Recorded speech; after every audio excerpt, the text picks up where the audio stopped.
پاکستانی تہذیب سینکڑوں برس پرانی ہے، موئنجو ڈارو، ہڑپا، لیکن ہم اپنا تہذیب اور کلچر باقی دنیا کو انٹروڈیوس نہیں کر سکے، کیا وجہ ہے؟ ضرورت اس بات کی تھی کہ اس ہیریٹیج کو پریزرو کیا جاتا، پروموٹ کیا جاتا اور اپنی اسٹرینتھ بنایا جاتا. یہ آپ کی کریٹیو اکانومی کا ایک بہت بڑا ذریعہ بن سکتی تھی، لیکن اس کو توجہ نہیں دی گئی ہے. ہمارے پاس بڑا محدود وقت ہے، کچھ چند مہینے ہیں.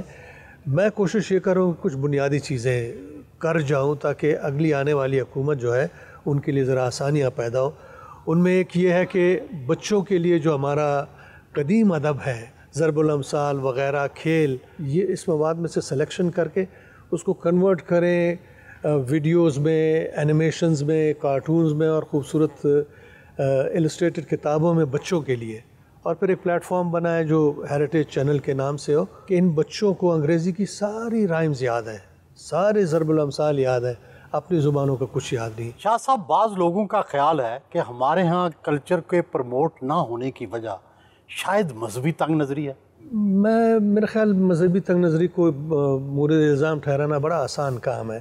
میرا خیال ہے یہ جو ایپتھی ہے اور the part of decision makers, میں قصوروار ان کو گردانتا ہوں، جانتا ہوں، اس لیے کہ اب تو آپ تواتر سے جتنی حکومتیں آئی ہیں انہوں نے اس ورثے کی طرف توجہ نہیں دی ہے، غیر ضروری سمجھا ہے، جبکہ یہ اسینشل ہے. ابھی چند پاکستانی خواتین مقابلہ حسن میں شامل ہوئیں تو وزیر اعظم نے بھی نوٹس لیا اور بھی کئی حلقے ناراض ہوئے. آپ کا ذاتی طور پر کیا خیال ہے؟ دیکھیں، حکومتیں تو ہر دور میں بڑی کنزرویٹو رہی ہے. اب یہ ان خواتین، میری نظر میں ان خواتین کی اپنی کوشش ہے کہ وہ وہاں تک پہنچی. ٹھیک ہے، ہمارا معاشرہ کنزرویٹو ہے، ہم اتنی اونچی چھلانگ نہیں لگا سکتے ہیں، لیکن میں ذاتی طور پہ ان کی ایفرٹ کا مخالف بالکل نہیں ہوں، اس لیے کہ اس میں کوئی عیب نہیں ہے. کیا آپ وزیر اعظم سے اس حوالے سے بات کریں گے؟ میں ضرور کروں. پرائم منسٹر تو بڑے پازیٹیو انسان ہیں، بہت روشن خیال ہے، میوزک کے بہت شوقین ہیں، کلچر کے بہت زیادہ مداح ہیں. میں نے ان کی یہ اسٹیٹمنٹ نہیں سنی.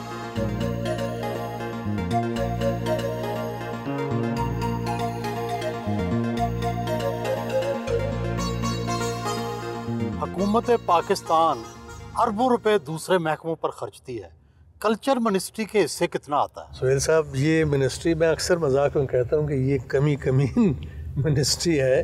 ہمارا بجٹ جو ہے 2.2 بلین ہے، جو شرمناک ہے، لیکن یہ زمانوں سے اسی طرح چلا آ رہا ہے، اسی لیے کوئی وزیر اس طرف نہیں آتا. کوشش یہ ہے کہ ہمارے جتنے بھی ادارے ہیں، میں اسلام آباد کی بات کرتا ہوں، سی ڈی اے نے بے شمار ادارے بنائے جو بالکل ویران پڑے ہوئے. اب میں کوشش کر رہا ہوں کہ سی ڈی اے سے وہ ادارے لے کے ری وائٹلائز کروں اور ان کو کون سے ادارے؟ کرافٹ ولیج ہے ایک بہت بڑا بنا ہوا. کلچر منسٹری لے رہی ہے. Culture ministry C D A کے ساتھ مل کے اس کو ری وائٹلائز کر کے کوشش میری یہ ہوگی کہ ان کو ہم ہبز آف ایکٹیویٹیز میں تبدیل کریں تاکہ روز یہاں کچھ ہو رہا ہو، اور جو ہمارے آرٹسٹ ہیں، کرافٹس مین ہیں، ان کو جگہ ملے تاکہ وہ اپنا بیسٹ پیش کر سکیں. باعزت روزگار کا ذریعہ بھی یہ جگہ بنے. کلچر منسٹری کے ماتحت کون کون سے ادارے ہیں؟